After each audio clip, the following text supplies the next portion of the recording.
அதாவது நீட் விலக்கு என்பதை ஜல்லிக்கட்டுக்கு எப்படி உச்சநீதிமன்றத்துக்கு எதிராக போராடி மாநில அரசுக்கு இருக்கிற மசோதா நிறைவேற்றுகிற உரிமையை பயன்படுத்தி தமிழ்நாட்டுக்கு மட்டும் விதிவிலக்கு வாங்க முடியும் என்பதை இந்தி திணிப்பு விஷயத்தில் சாதித்த தமிழ்நாடு, இடஒதுக்கீடு விஷயத்தில் சாதித்த தமிழ்நாடு, நீட் விஷயத்தில் சாதிக்க முடியாம இருக்கிறதுக்கு காரணம் ஒன்றிய அரசு. அதிமுக நிறைவேற்றி அனுப்பிய மசோதாவை திருப்பி அனுப்பினோம் என்று கூட சொல்லாமல் அதிமுக காரங்க சொல்லணும்.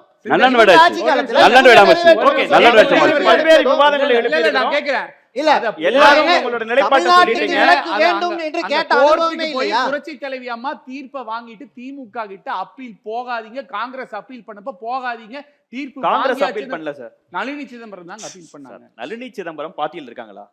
பாட்டில் இல்ல, அவங்க காங்கிரஸ் மனைவி தானங்க. மாநில அரசார் ஒரு மசோதாவை நிறைவேற்ற மனைவியா இருக்காங்க. அப்பீல் பண்ணது ஒரு மாநிலத்துக்கு தனிப்பட்ட விதி கிடையாதா?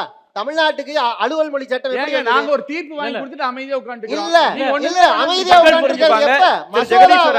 மசோதாவை ஒன்றிய அரசு திருப்பி அனுப்பிச்சுன்னு எடப்பாடி பழனிசாமி சொன்னாரா இல்ல வேற வழியா செய்தியா கசிஞ்சு வந்தது? நீதிமன்றம் சொல்லுச்சு. செய்தி கசிஞ்சு வந்தது பிறகு நமக்கு தெரிந்தது. இவங்க